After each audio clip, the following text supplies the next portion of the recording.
I like that's Rosemary. Hey, this is C&D Channel. I'm Chris. This is Tony, and this is MMA for You. We're going to be doing our post-fight analysis for UFC 168. Overall, I mean, you got to actually see a good amount of the card, even the prelims. I mean, well, I caught all the main cards, and then they showed enough of the undercard and Facebook fights that I got the gist of the card. Yeah. What did you think? But that was a fun show. Yeah. I can't think of a bad fight in the entire what I saw anyway. Yeah. One thing to note about this card was that all of the main card fights did end in a finish. Oh, yeah. Nothing with the distance. Yeah, nothing in the main card. On the prelims it did, but on the main card, none. And a lot of them were first-round finishes as well. Mm-hmm. My picks are actually pretty good, too. 7 out of 11. Not bad. Yeah, not too bad. I got 4 out of 5 of the main card. I just missed the Travis Brown one. Well, I'm sure no one saw that coming, Chris. Yeah. Some people pick Travis Brown, but, yeah, you know, but not in that way, in that manner. And speaking of that manner, Chris Weidman beat Anderson Silva by TKO, broken leg, 1 minute and 16 seconds of the second round. Your thoughts? I know just from watching it with you and your friends that we have very different opinions about this. I thought he beat him. I think at no point. I mean, it was competitive, but I feel like at no point was Anderson really in that fight. At no point was Weidman ever in trouble. I am of the opinion. I'm actually very close to your opinion. I'm just of the opinion of. I think Weidman would have won. I actually picked him to win. Mm-hmm. I just wanted to see him either get knocked out or get, beat up for 5 rounds or submitted. I wanted Weidman, to beat conclusively. Think of like pro wrestling. You know, you want to finish the feud in a clean win, not some sort of like run in or something like that. I mean, it's a legit way to win for sure. We're actually he checked. Okay, he broke his. Let's go back to the finish. He broke his leg by checking a kick. Yeah. So it's not like it wasn't a complete fluke. It's not just he went for a leg kick and he hurt himself. No. Yeah. He blocked the leg kick and by Weidman checking, he broke his leg. Yeah. But is that type of win the type that will give him the rub that, say, he another type... That's all that matters. I mean, you could say that maybe, but then at the same time, it's like, does it matter? He's got 2 wins over him. It's not the biggest deal ever. I mean, he's beat him for the title. Now he's defended it, and it's like, unless Silva comes back, and that's the thing we were talking about earlier. If he comes back, maybe wins 1 or 2 fights. Maybe you can make a case for a third fight because, like you said, the way Weidman won to a degree, I kind of see maybe justifying a third fight. That's the only way I kind of take away. Maybe you can maybe get away with doing a third fight. Okay. So, yeah, I mean, I don't know if he's coming back just because he's 38, probably turning 39, and he broke his freaking leg. Pretty bad too. Okay,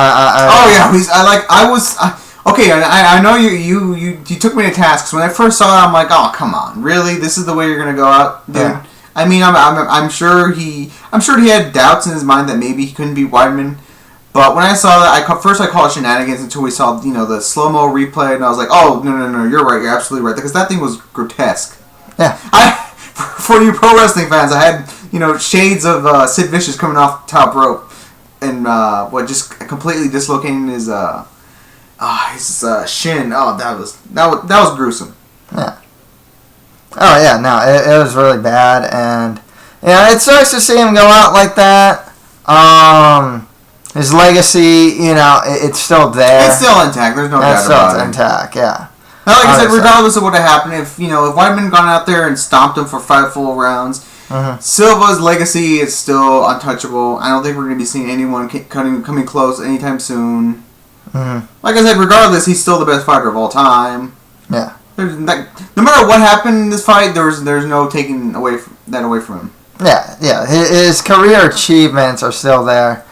Now, this actually speaks about Chris Weidman's potential career achievements. He fights Vitor next. There's guys like Jacare, guys like Lyoto Machida. Machida's the only one of that bunch that I see giving him a hard time. Because I can see him, getting his hands on Vitor and just absolutely just throwing him around like a rag doll. And like we were discussing with your other friend named also named Tony, it's like Vitor is he's a bully basically. Well, yeah, he's the hammer, not the nail. Yeah, he's the if he's like you said, he's a shark. If he smells blood, he'll absolutely blitz you and try to put you away. But if he faces any kind of adversity, like real adversity, someone really taking the fight to him, I get the feeling he's mentally weak and he'll wilt. I can definitely see that with Vitor as well. Where it becomes interesting though is the stand-up. Well, let's even go before the fight. Where it gets interesting, where it gets interesting where's the fight gonna take place? Where's it gonna get regulated in the U.S.? Yeah. I mean, I guess that's another can of worms in itself. I mean, you can have the fight in Brazil, probably in Texas. Sorry, Texas, but your athletic commission sucks. But yeah. I mean, looking at, besides Lyoto, I'm interested in seeing the Jacare fight. I'd still favor Weidman. Because I don't see Jacare taking him down, and Weidman's smart enough to keep it standing. And I think Weidman's got a good standing game to where I think he's got a good chance of just knocking out Souza.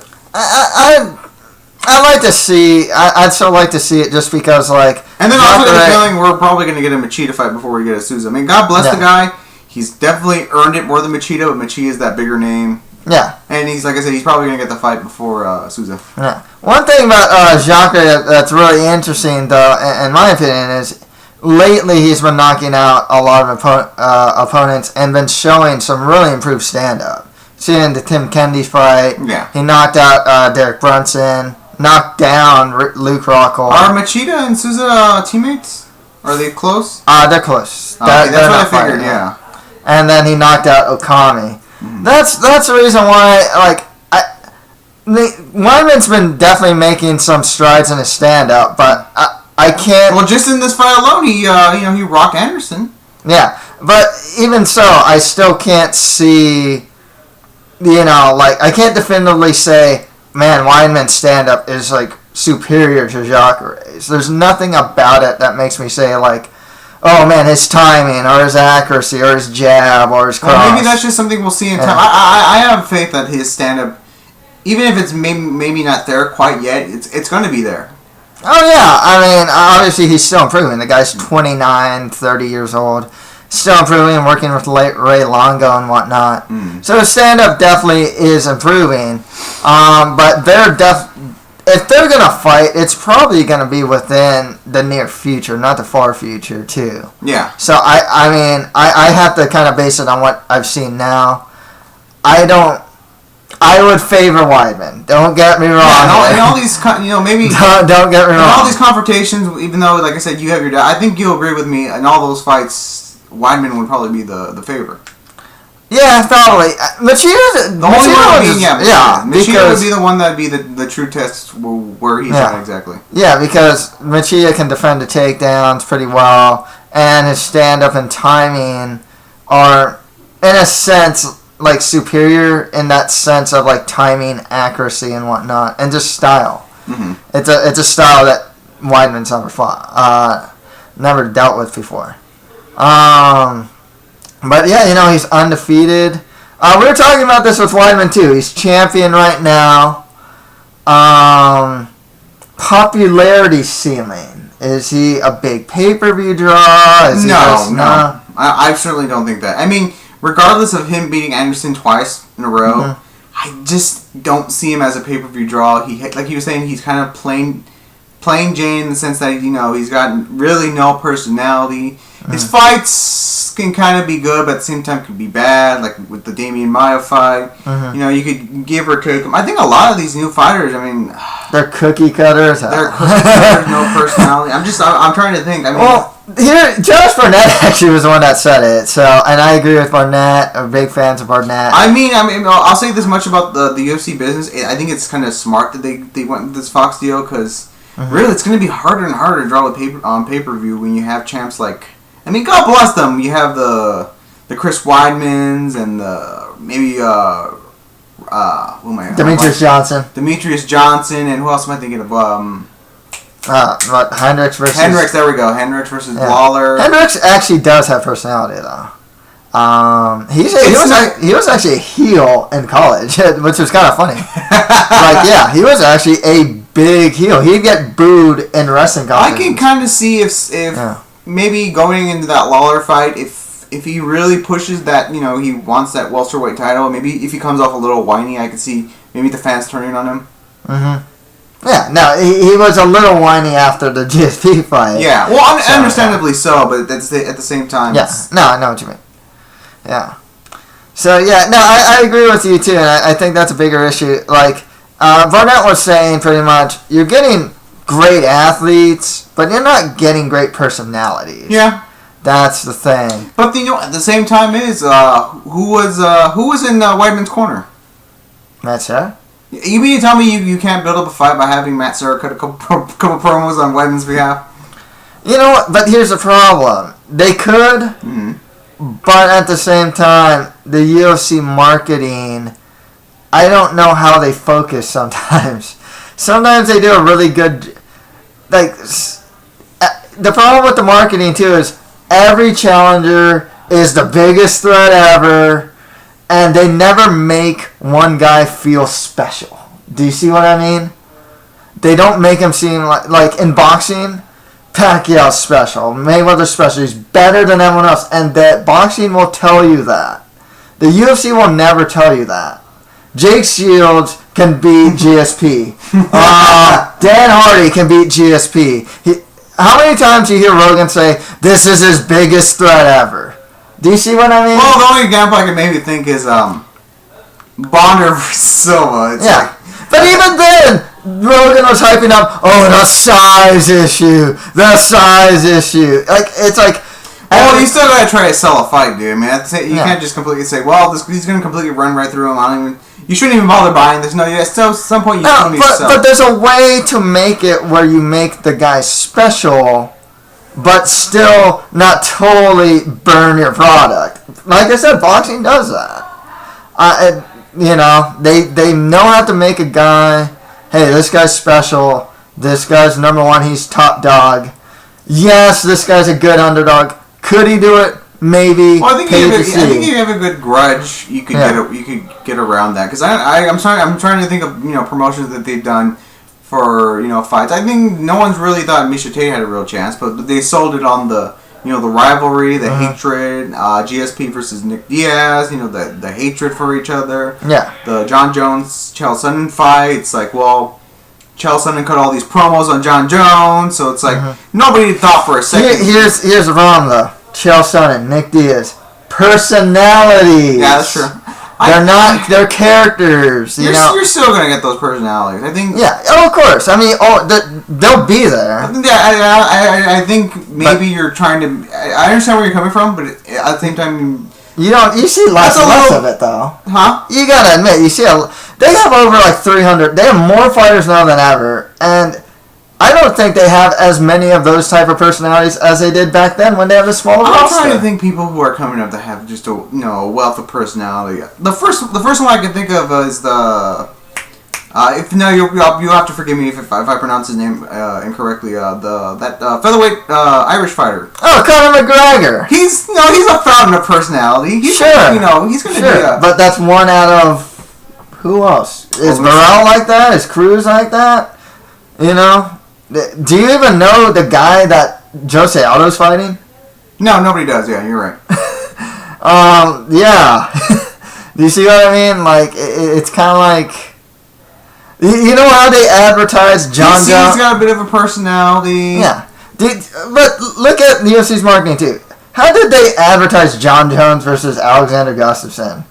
oh, this guy's tall. He has reach. Well, they also did a poor job of advertising because I don't remember even seeing any ads for that fight. I mean, yeah. I mean, once again, though, see, that's the thing. But this is how the segue goes back. Could you do Matt Serra and Ray Longo speak on Weidman's behalf? Yes. Would it be awesome? Yes. Do I trust the UFC to do that? No. Well, then you have to see it from UFC's point of view too. They don't want to be pro wrestling. They don't want the over the top characters. They're considering themselves a sport. You know, sure. If the guys are, they have too much personality. Dude, Anderson. Say what you will about Anderson, he's got no personality. He's got that squeaky high voice. He's not really, real friendly with the press or the fans. But still, didn't stop him from getting over. Didn't stop him from being widely, When did he get over? Huh? When did he get over? Chill, son. A personality got him over. No, I felt like that Griffin fight really put him over. That put him over, but if you look at the numbers that he was doing when he was really starting to draw pay-per-views, it definitely started with Chael Sonnen. That's the thing. That's when he was starting to draw a lot, and from there, yeah, he became like a true pay-per-view draw. Before that, I just feel like UFC right now has so many revenues of money that pay-per-view. Like I said, I kind of see the long-term behind the Fox deal because it's like you're gonna have these champions that aren't as charismatic. You're gonna have like I said, the Chris Weidmans and the and that Johnny Hendrickses where they're not Cain Velasquez even. They're not people who you can make a poster of, and they don't exactly have the best personality. But once they get in that cage, they're going to deliver, and they're world class, and they deserve to be in that octagon. Sure. And they want to sell themselves as a sport. Like I said, to a degree, they do kind of want to differentiate themselves from pro wrestling. Yeah. Here's the thing. Yeah. Here's the thing. They do sometimes. That's a problem. You're giving people like. And Rousey's a personality. Sure. I see and with time, maybe her becoming, to maybe not as to a degree, but to a lesser degree, maybe like a female GSP in the sense that she's just wildly popular. Sure. I mean, she's only this is really her second fight in the UFC. This is her real, she had that coming out party earlier this year, but I get the feeling this is like her first real introduction to most people. Because everybody saw this fight tonight, I'm sure. Because this is the big, rematch, the Weidman Silva fight. And maybe this is a lot of people's first time seeing Ronda Rousey. And maybe a lot of, wives or girlfriends or maybe even daughters. I know Lance Storm's daughter, for a fact, is a big UFC fan. And one of those things is because of the women. So I'm just saying that there's going to be those personalities. I mean, you could say the sky is falling, but, there's so many... The sky's not falling. I'm not saying that. Oh, I'm just saying that's what the narrative. Maybe you didn't say that specifically, but that seemed like maybe you were taking the approach. Oh no! It's just going back to Weidman. It segues back to Weidman and how they market their champions in a sense. I don't really. Well, I'm saying if you're trying to advertise Weidman, you're going to show that Mark Munoz knockout. You're going to show that first Anderson Silva knockout. Those standing guillotines that you're going to show off, and it's like. And you're gonna, you could definitely use the tagline. He beat Anderson Silva twice in a row. Maybe even retired him. I mean, that's that. And if you have, like I said, you have any doubt, but I get the feeling at some point they're gonna have to try, and especially for those countdowns, they are gonna interview Matt Serra and they are gonna interview Longo. So, you know what I mean? Yeah, I hear what you're saying. And I forgot what. I was gonna say I lost my train of thought. Maybe something to the degree of maybe you don't think UFC's gonna be just fine in the long run. No, it had nothing to do with that. Okay. Oh no, it's the idea of like because there's something you just kind of touched up. They're trying to be more sport than entertainment, but sometimes I can't always draw the line. Like sometimes it's like you gave Nick Diaz a title shot, Hell, Misha Tate's coming off a loss. You can even say that's not really too damning. It's because, let's say you look at it in the sports perspective. Well, he really lost a really close decision with Carlos Condit. I know when I was watching the fight live, Chael Sonnen got a title shot against John Jones and off a loss. I mean, Well, I mean, if we're really gonna get there, Randy Couture winning the heavyweight title, coming off a loss to Chuck Liddell. Sure. Yeah. No. Exactly. That's exactly what I'm saying. Like the idea of blurring the line between sport and entertainment. Yeah, I know what you mean. And at the end of the day, like I said, the entertainment is definitely gonna pay the bill. That's definitely what's gonna sell the fight more often than sport. Yeah, and I agree with you as far as that's concerned. Yeah. But in order to get that entertainment, you also need the personalities too. Yeah, and I'm sure UFC's to a degree talking with a lot of the fighters. Maybe. Like I said, maybe there's a disconnect. I'm sure they're definitely getting better. I think we can at least agree to disagree in the sense that they're getting better. Just promoting, presenting fighters, promoting fighters. I mean, I just feel like they've come a way longer than they have in the past. Okay, a prime example would be of UFC completely dropping the ball, and I know I keep bringing this up, and I'm sure to this day you still have not listened to the interview, but Gray Maynard on a freaking MMA podcast, I think it was 5-Star Radio, he did an absolute spectacular interview. The guy comes off as so boring on all the UFC interviews and TV, but if you listen to this interview, he is a freaking charismatic dynamo. But then he's why doesn't night and day? But why doesn't he present it then? I don't understand it. Why? I think UFC. I think it's when UFC thinks you don't have a personality, they'll they'll hide your negatives and try to present your positives. But I mean, what I'm saying is, it should be his job to present it. Post-fight interviews, then bring it out. Like, where is it then? Like, that's the thing. Like, I don't know how you can really blame the UFC for that. Well, also you have to look at the fans. Maybe I mean, like, do a post-fight interview and be that guy then, right? I mean, but just look at Chael Sonnen alone. I mean, that guy's he's.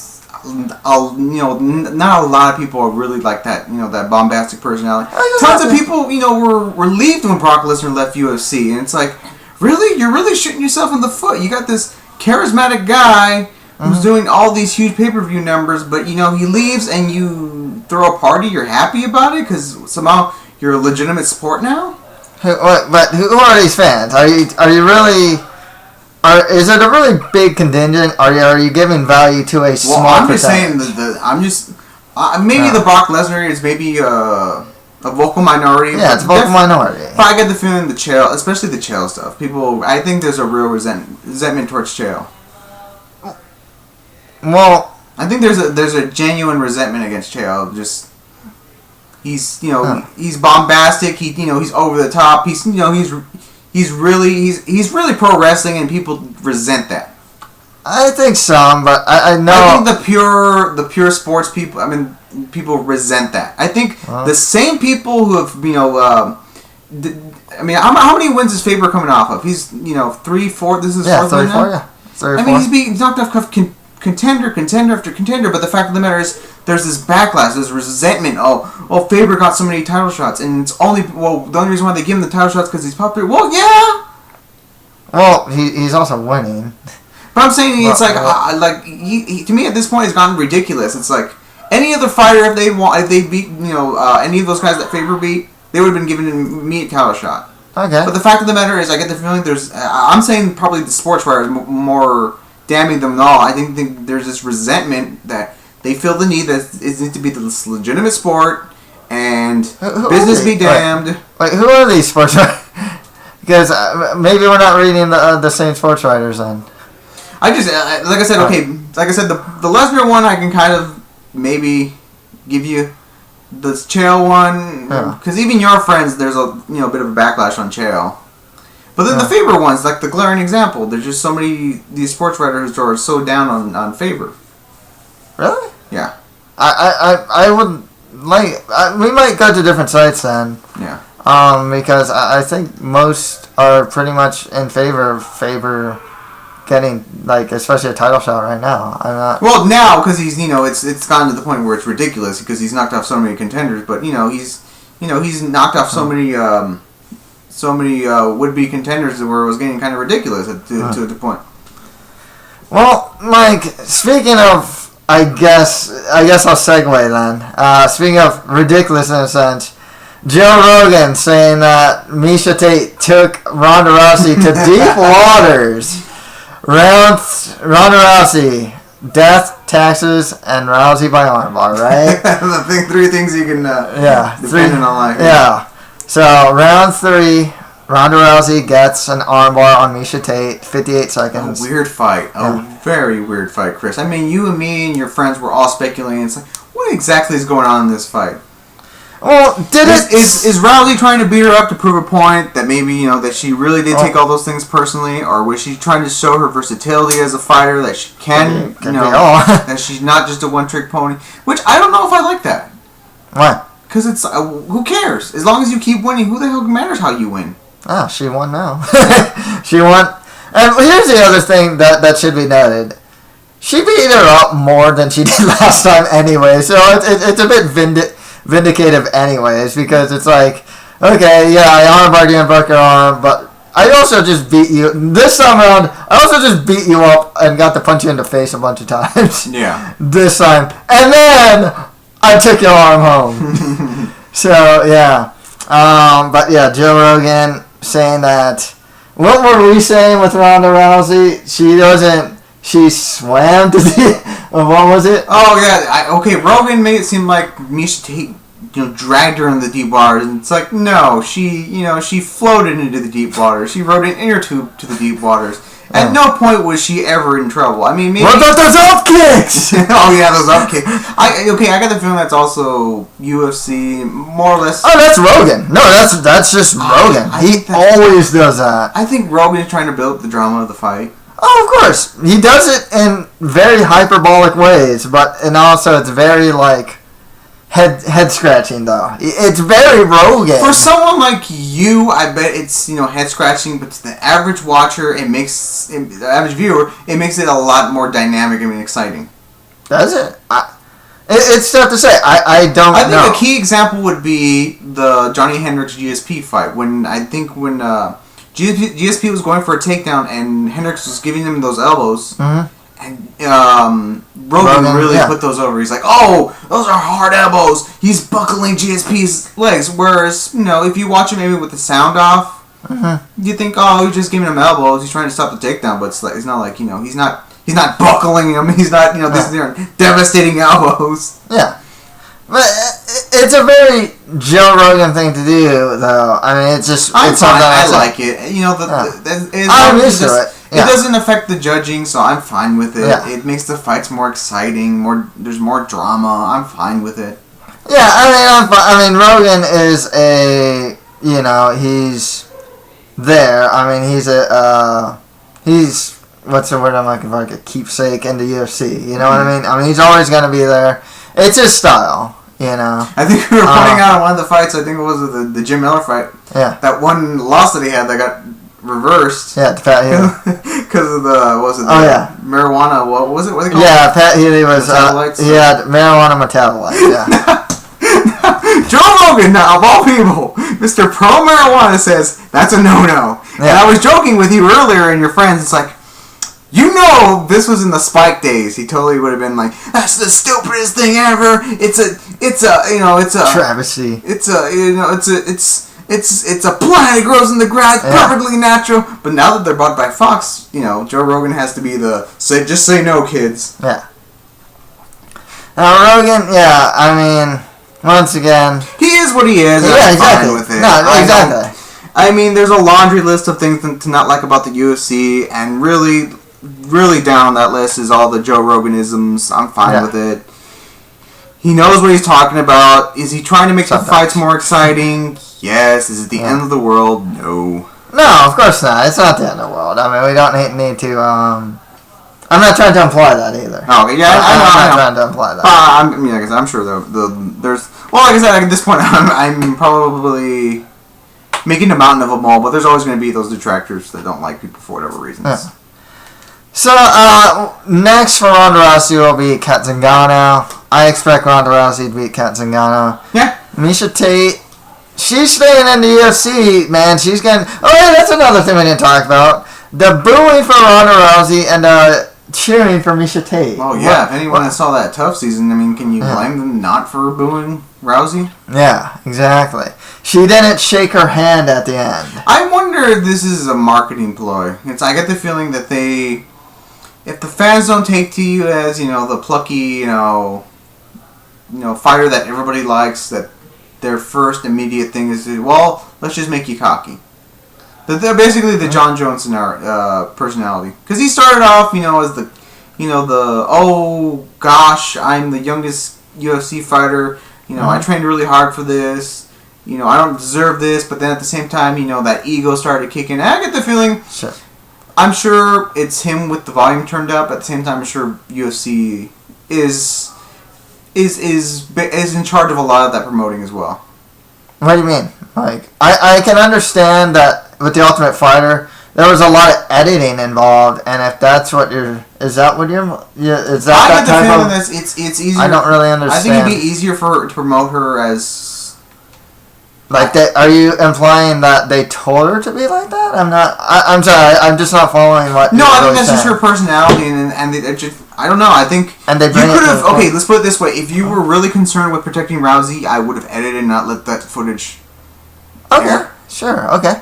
Because she really comes off as bitter and petty, and it's like if you're trying to protect her, if you're trying to make her to a brand, this likable person that all women can inspire to be, then it's like, is that really the way you want to promote it? Even okay, let's say maybe she's like the way that a lot of fans perceive her. You're gonna want to protect her. You're gonna want, if that happens while you're filming the show, you're gonna want to leave that stuff, not air it. I get the feeling.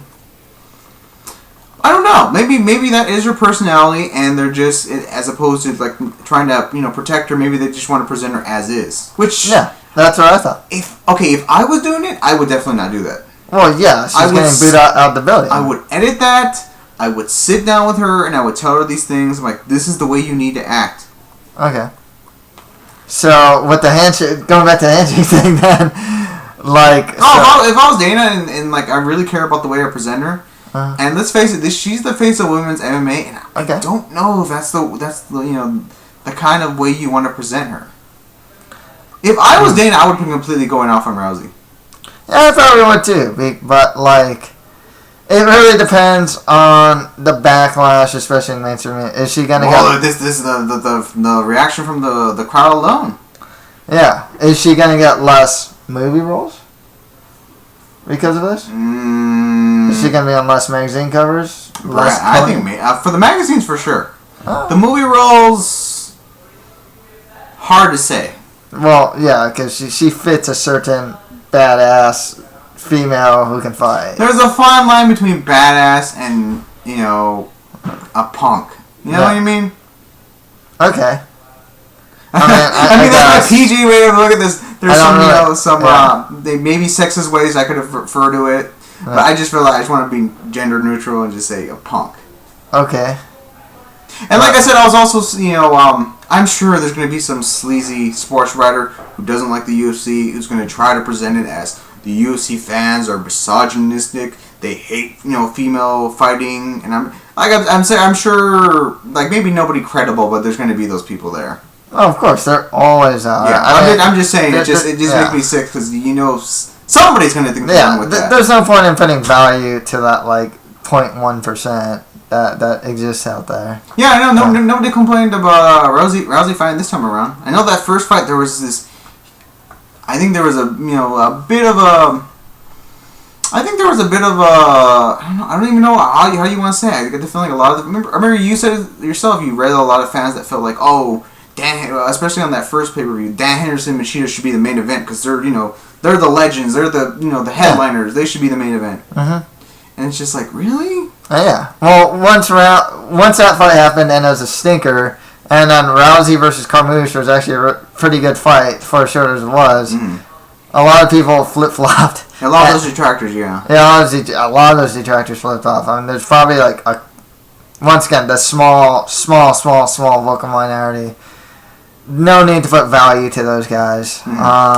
Once again, but yeah, it's interesting. Yeah, a certain website I can think of, but maybe you can think of it, Chris. I don't want to give them any publicity by naming them, but I think you know who I'm referring to. Right? You can give them full discount. I Share Dog Farms? Huh? Share Dog Farms? No, I'm gonna give a piece of paper. I want to write down because I don't want to give them any publicity because I know how they work. They're essentially not trolls. They're those companies that get ad rates by the click, and I don't. Okay, tell me later then. Yeah, because like I said, I see their articles posted sometimes, and they're really like they're designed to just troll you and to get you to click on the website. They made me write in the comment section, and it's like, and if you go to their site and you give them that traffic and those clicks, they're gonna get they're gonna get their money's worth.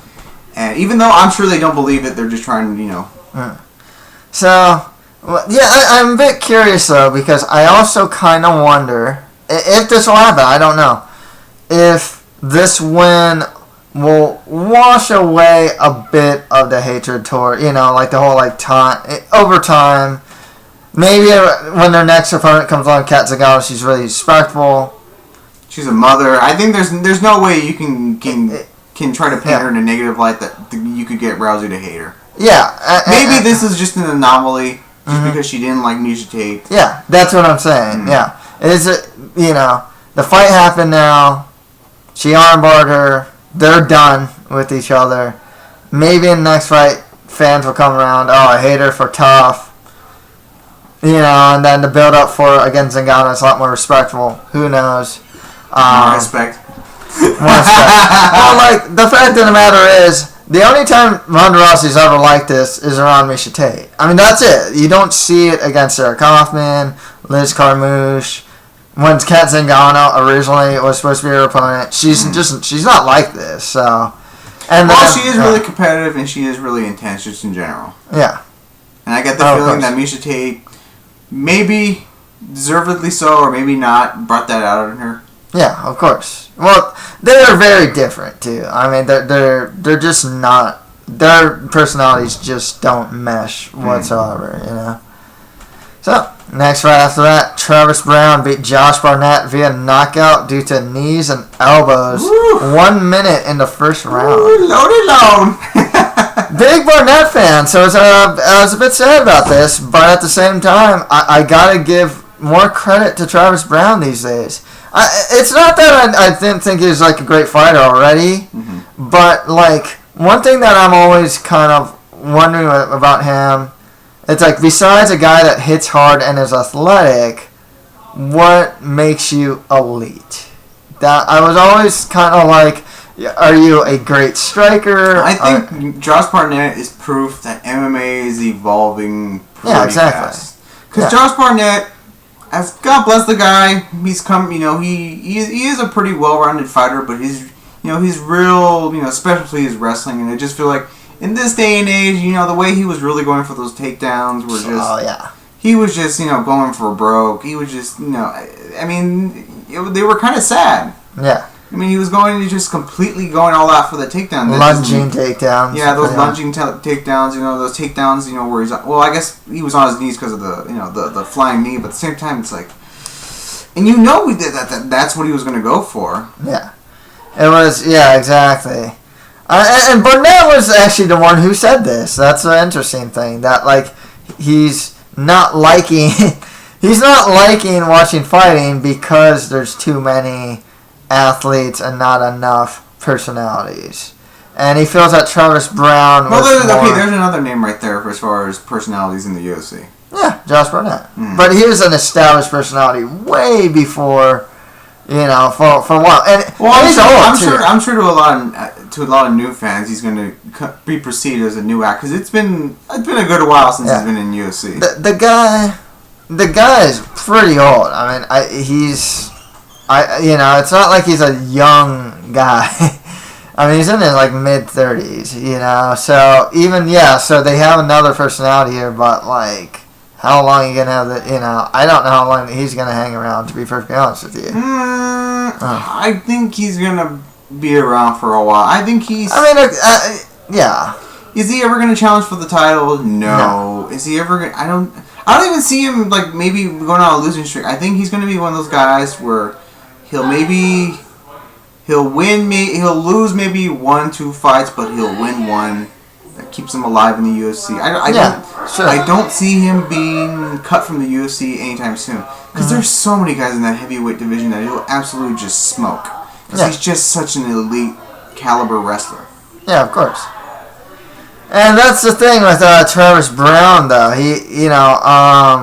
Barnett is a very good wrestler, but Travis Brown's takedown defense, I guess his percentage in the UFC is that he's never been taken down. Mm-hmm. So that's something that people will most likely try to exploit. Whether they can get him down there is a different story. And of course, you have to worry about those elbows, because he also did the same technique to Gabriel Gonzaga. Yeah, it seemed like a fantastic, defense for those takedowns. Yeah. He put some real strength. I mean, there's some guys I've seen work it. Johnny Hendricks worked it to GSP. Mm. Not to the extent that Travis Brown does it, though. I mean, he knocks people he's also out. a heavyweight as well. Yeah, of course. But he does it with correct technique, too. Mm-hmm. He's not just like little, piston style. They're not like these weird, like, piston style, like, elbows, where they're really short. These ones are really long. There's a real technique to how he does them. Yeah, it's one of those techniques that where if you have a decent enough takedown defense, I could really see this being a kryptonite to a lot of wrestlers. I hope more use it. Yeah. So Travis Brown fights Mauricio Verdum next. I actually have Brown. Are you still? Were you of the opinion of Verdum? I think Brown is the favorite, but I can also. To me, it's not so. I don't know if I had to put a percentage on it. I'd say maybe 55-45. It's Brown's the favorite, but it still could conceivably go either way. Yeah. It's still close enough to where. I think Verdum has really improved his stand-up. I think people, maybe try to puff it up maybe a little bit more than it is. Mm-hmm. But he's still got that world-class, ground game. And I think Brown's smart enough to not take him to the ground. But if Brown doesn't put him away in the first or second round, if that goes to a third fight, he may be a little tired, and Verdum could probably take him down.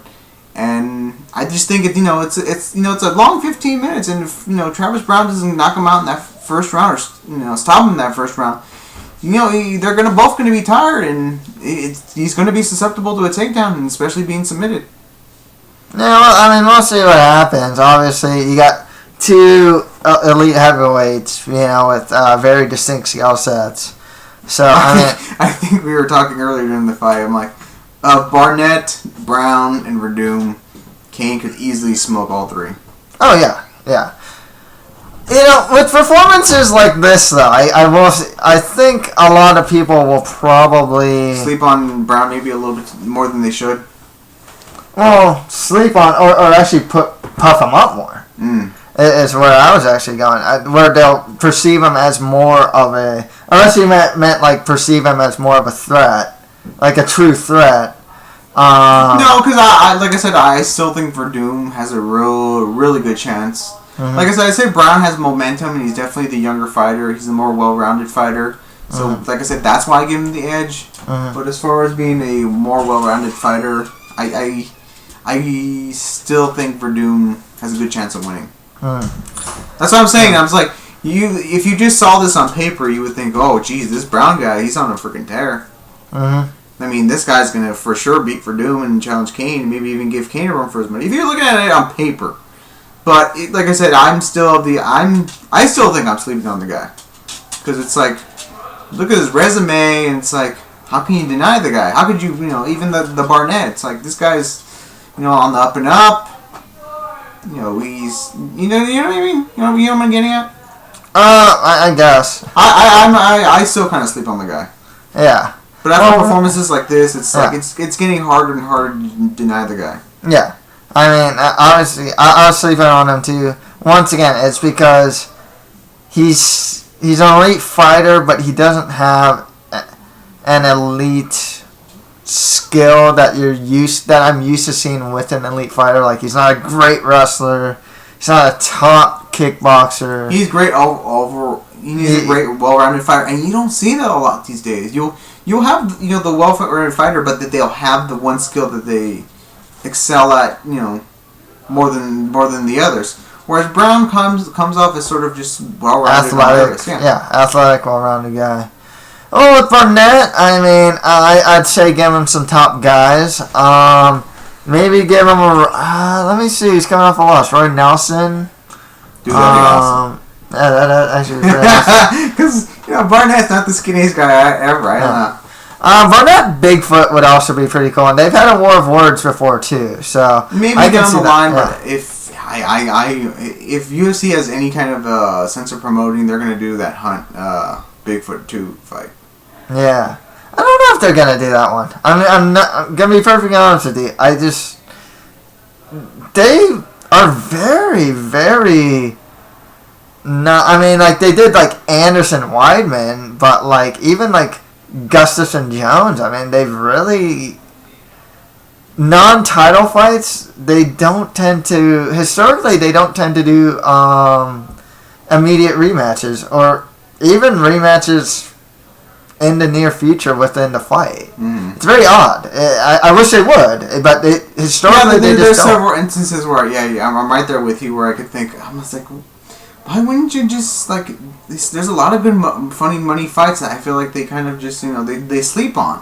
Yeah, that's what I thought. That's what I think about with marketing sometimes with the UFC. Because Shogun's coming off a win. Shogun Henderson. It's like, how do you not book an instant? Okay, maybe you want to do the Dan Henderson John Jones fight, but when that didn't happen, why didn't you try to book Shogun versus Dan Henderson too? Yeah, I know. It just seems like a no-brainer. And going back to the hardcore fans, okay, I can realistically say there are those contingencies of fans that that stop these kind of fights from happening. Because I think when UFC was trying to do, I think Chuck Liddell versus Vanderlei Silva 2, there was this kind of that maybe they should try to do another fight. Mm-hmm. But I just feel like that's the money fight. Why not just go with it? That just seems like to make more sense of anything of all. Yeah. It's like why? I mean, at the end of the day, UFC is a business. God bless them. Mm-hmm. Those money fights are going to do way more business than any number 1 versus number 2 any day. Yeah, exactly. Yeah. But they don't do them. So not always. Sometimes, like I said, sometimes sometimes they take the long way around, but eventually they do come to their senses. More often than not. Yeah. Because they're going to do that Chaelson Vanderlei Silva fight, and you know what? They'd be pretty stupid not to do it. Yeah, well, they are doing it. That's what I'm saying. It's like more often than not, they do the big money fights. So, are there those instances where they don't do them? Yes. And especially in this day and age where they have so many shows and maybe the two guys' schedule don't really, align. I can kind of see why, especially in this day and age, why they can't do it. Mm-hmm. But more often than not, I give them their credit. More often than not, they do actually do the big fights. But then you have a perfect example with it: BJ Penn versus Frankie Edgar 3. Is anyone really pining for that fight? I don't know where that one came from. I mean, it's cool to see BJ back. It's cool to see him at 145 in a sense. Which is weird, first of all.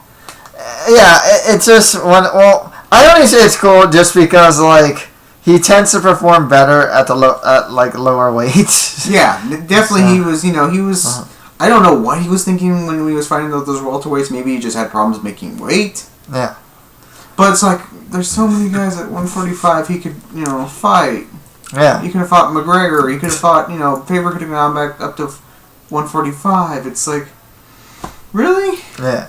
Frankie? God bless Frankie. He's a great fighter, but really, Frankie? Well, like I said, he's another one of those athlete, not personality type guys too. Yeah. Next one after that, Jim Miller beat Fabricio Camoes by armbar in the first round.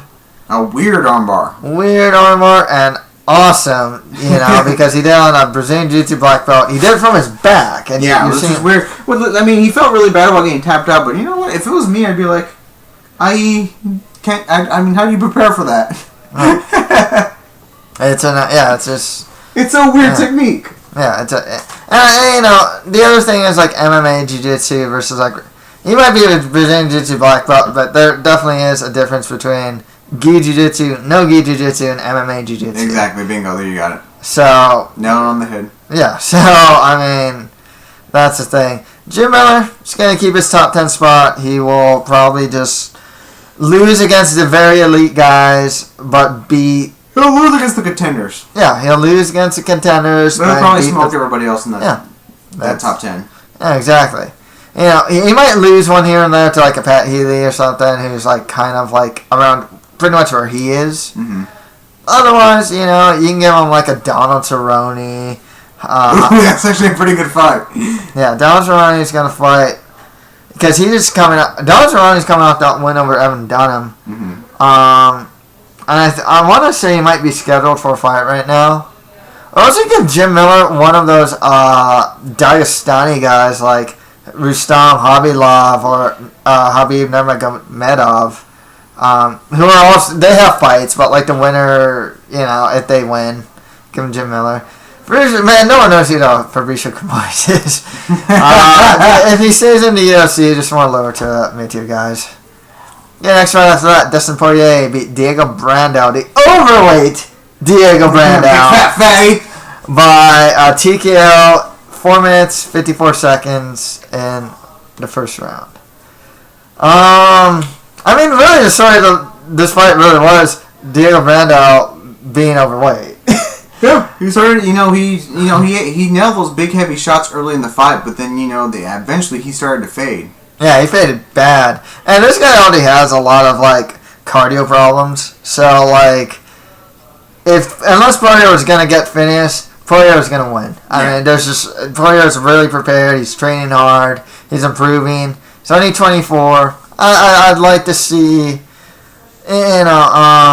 with him, he's fought a good amount of the top 145ers, but they might give him, like, a freaking, like, Chad Mendes or something like that. That'd be really tough. Geez, who else has he not fought? Yeah, actually, it's really hard to say who he's going to fight next. And Brando, man, this is 145. The guy came in at 152, so I don't know what the hell. He was way off the mark. Oh, yeah, man, that maybe he's just afraid of that lightweight division, and then I don't blame him. That really is a shark. Oh, no, he's fought at 145 before. I mean, that's his normal weight class. Oh, that's weird. Yeah, no, it's just weird. Exactly. How old is he? He's only in his 20s. Yeah, it's just weird. It's just bizarre. I don't get it. Has he always looked more or less that size, or has he been looking bigger as of late? No, he's like this for a while, and he's been fighting in the UFC for like 3 or 4 fights now. Maybe I don't know. Maybe he needs to make a phone call to Mac Dose or something. Dude, he's in Jackson's camp, man. They should know about that. I don't know. Anyways, if they keep Diego Brando, because I know that Dana White hates it when fighters don't make weight. Maybe it really is. I know with Dana, it's just like some would get cut over this. Not Brando. He's an Ultimate Fighter winner. Probably get another fight. Just more lower to mid-tier guys of the division for him. And on to the prelims. Uriah Hall beat Chris Lieben via doctor stoppage after the first round. So, the crippler, huh? Okay, if I'm in the crippler's position, if I'm in Lieben's position, I'm a big name, had a ton of great fights, I got tons of money. Does he? You don't think so? I don't know. Maybe he made some smart investments, I don't know. From what I read from interviews, he's actually made some really bad investments. Ooh. So that's the thing. That's the thing. And that's not even counting like alcohol abuse and whatnot. So yeah, I don't know. But the guy's on a 3 or 4 fight losing streak. Chris Lieben. He could maybe open a school or be a trainer. Oh yeah, he'll be fine. He'll be fine. He has a school in Hawaii. He'll be fine. I guess. Freaking Chris. Yeah, I don't know. Pessimistic. I think he's gonna be fine. Well, no, you're right. He does. Okay, now I'm starting to backtrack. Yeah, he does have a bit of a drug problem. Yeah, and other issues. Nonetheless, a guy's on a 3 or 4 fight win streak, but he's a fan favorite, and he's from the illuminous Ultimate Fighter 1 cast that Dana White loves. Do they keep him? I personally wouldn't. God bless the guy. Mm-hmm. They've relegated him to the prelims. That's for an Ultimate Fighter guy, and for as big a name as he is, that's kind of pretty low on the totem pole. Yeah. I mean, put him against Uriah Hall kind of shows that maybe, they still see some name value in him, but at the same time, it's how long can you really justify having him around? Mm-hmm. I'm sure there's plenty of fighters still. They've cut name fighters before, and I don't see Lieben being any different. Yeah, me neither. I think I'm about. I mean, personally, I'd keep him. He's a name, but then again, it's like you could with all the shows that they do. There's a lot of name fighters that they cut, and I'm like, really? You do a lot of shows. Maybe you should just keep him. It's like maybe you don't book him in the you don't see him as a top 10 guy, but just go out there and put him maybe against an up-and-coming guy. Yeah. I'm always of the opinion of keeping guys who have a role in the UFC, whether it's gatekeeper, action fighter, prospect, up-and-comer, top 10 guy, whatever. Test for the up-and-comers. If they're good enough to be in the UFC, just put. Yeah, I mean, of course. Put him. I mean, if I was running the UFC, would I keep him? Yeah, because he's just a big enough name. Yeah.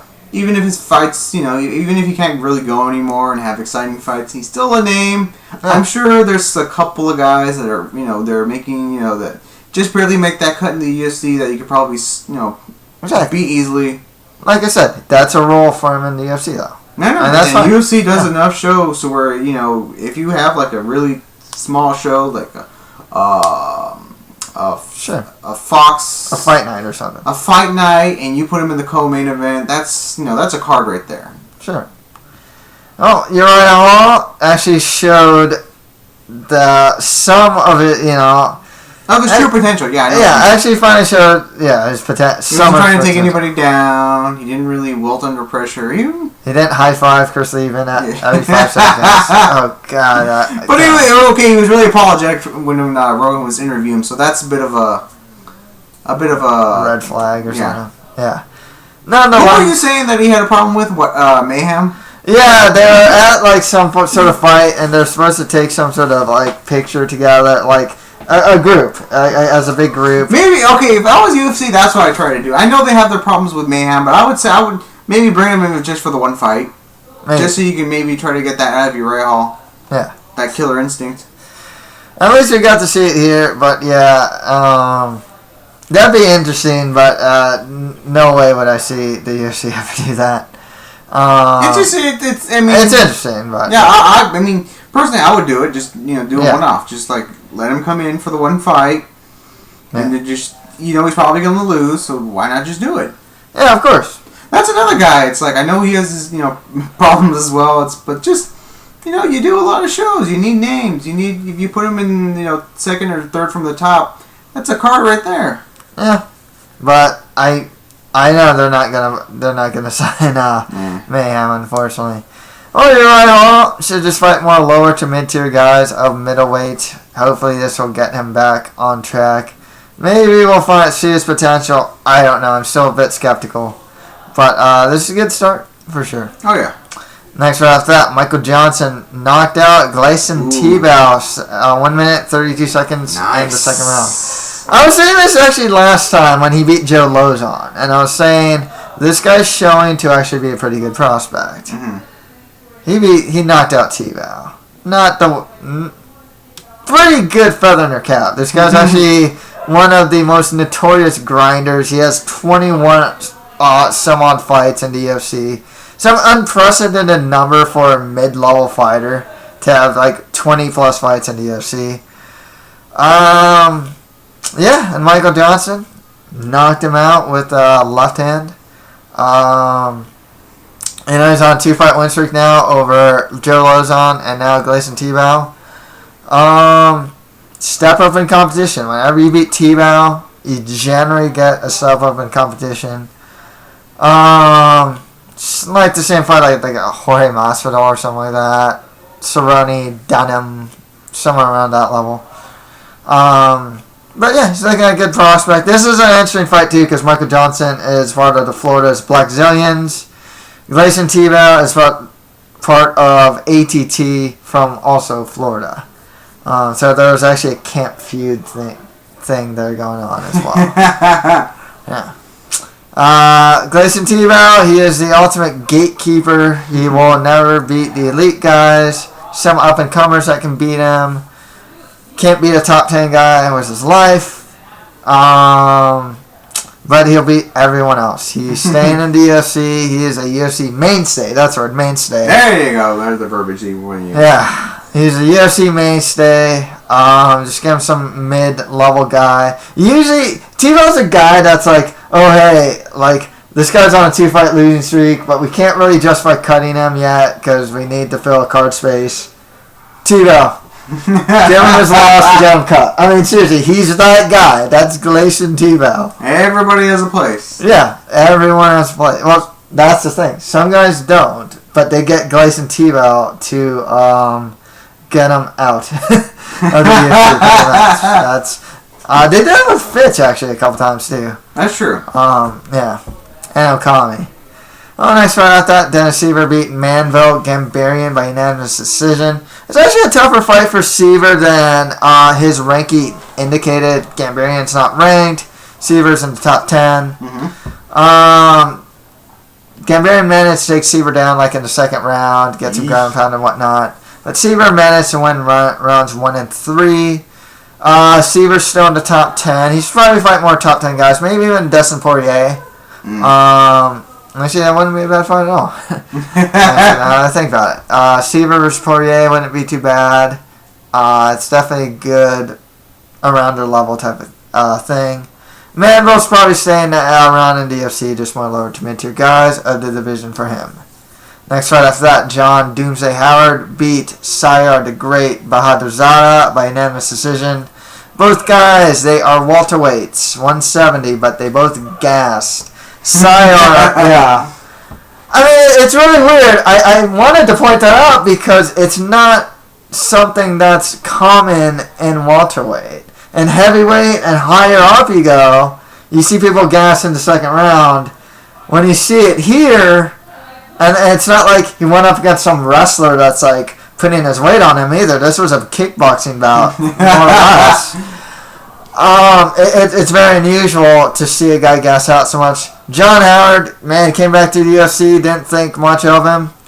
But he's actually winning. He beat Uriah Hall at middleweight. Then he just beat Sayar, 2-fight win streak. More lower to mid-tier guys for him. You know, heavy-handed guy. Sayar, fun action fighter. Just give him other strikers, to be perfectly honest with you.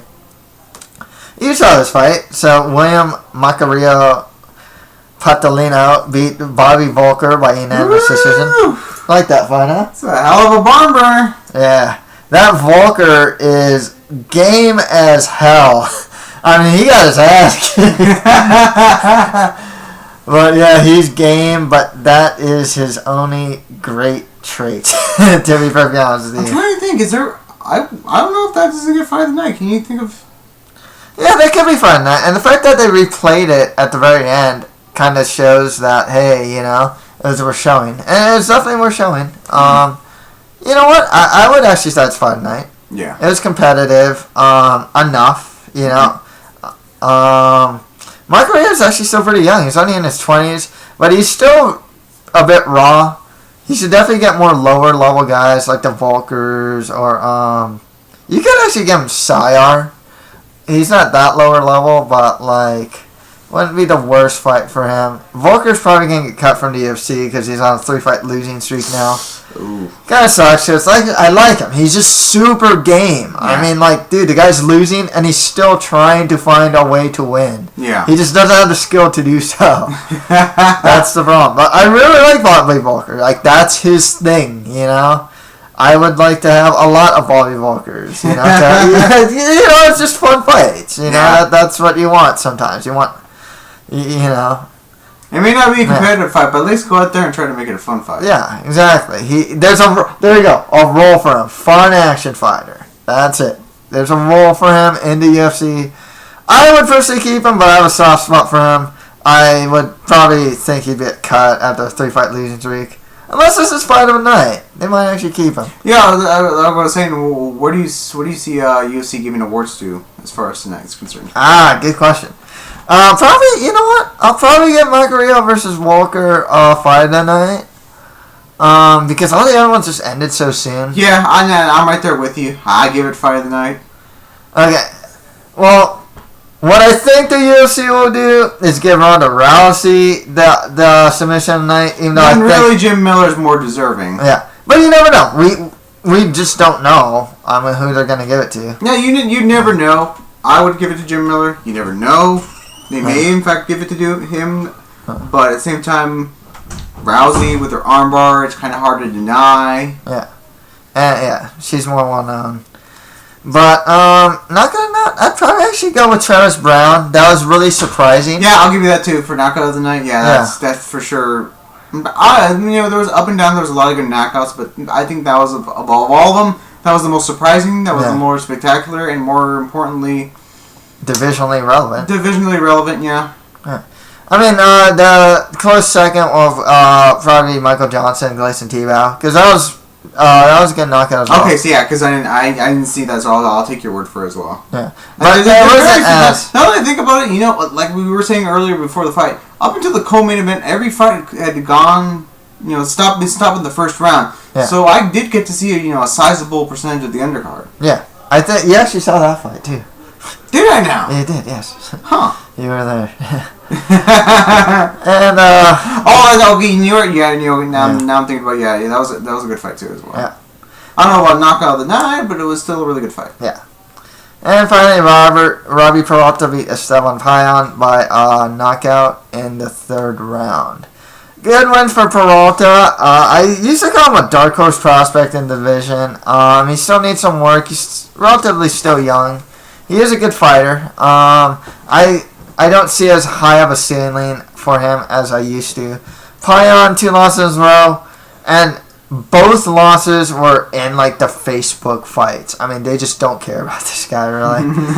He's probably gonna get cut. But yeah, and Peralta just more lower to mid-tier guys in the division.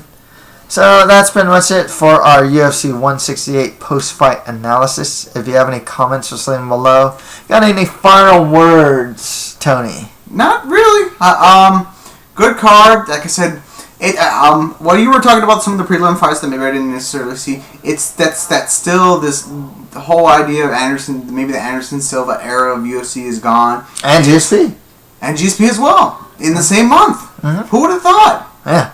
But I'm just saying, just maybe the Anderson Silva one's more the one that takes some time to get used to. I mean, everyone was expecting, I guess no one was expecting the usual. Anderson Silva was going to come back in spectacular fashion, knock out Weidman. Even like I said, I still personally picked Weidman. But at the same time, it's like, it wouldn't surprise me if the old Anderson Silva came back, knocked out Weidman. We'd have, the same, rinse repeat. Anderson Silva knocks out his, latest threat. Rinse repeat. But it's still washing over me. I'm still trying to accept that. It's like, wow, I'm gonna wake up tomorrow and Anderson Silva may have seen Anderson Silva's last fight. Yeah. I was kind of humdrum like, Silva's probably gonna win, and the UFC machine will keep on turning. But wow, I thought maybe Weidman had a chance, but I for sure didn't see the fight going like this. So it's like it's still sinking in, and it's like, and that's what I like. So I like to be surprised sometimes. Mm-hmm. Sometimes it's interesting just the way things go sometimes. So it's like, I remember just where you were talking about the other preliminary fights. It's like, wow, you really took away something special. Regardless of, like I said, the way it happened, you gotta be thinking that maybe we've seen the very last of Anderson Silva. Yeah, exactly, and that's a really sad thought, but at the same time, it's fun. It's sports. It's sports. That's what happens. At least you didn't have something screwy where a referee's decision or something happened to both men. You got Weidman.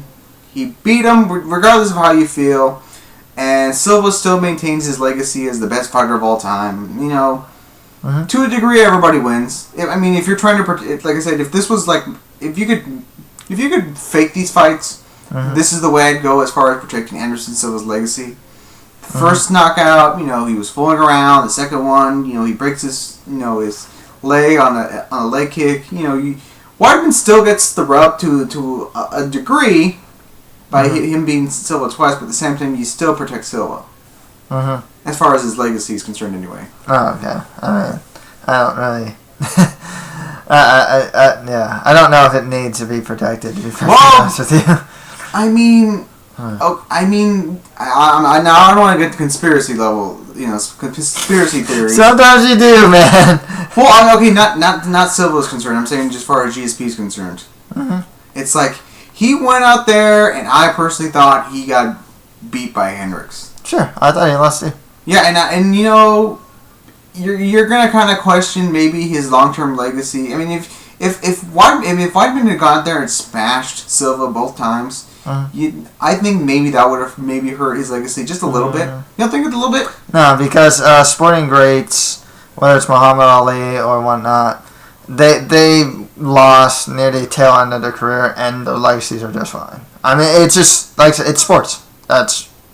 People are generally more understanding of that fact as sports. But I mean, it just seems kind of like I'm not saying conspiracy as far as both of them are concerned, but it's like you have GSP and Silva retiring, and it's like, you know what I mean? It's like they weren't absolutely smashed. They weren't destroyed like Chuck Liddell. They didn't go off into the sunset like a Randy Couture. They maybe lost, maybe they were out, maybe they finally met their match, but just kind of wishy-washy in the sense that we didn't get that perfect, like you were saying before, the passing of the torch. We didn't get real passing of the torch. It's like that's what I was saying with the Raw. It felt kind of eerie because it's like, especially with the GSP, it's like, I personally thought he lost, but at the same time, when we started this, you said that's irrelevant. Yeah.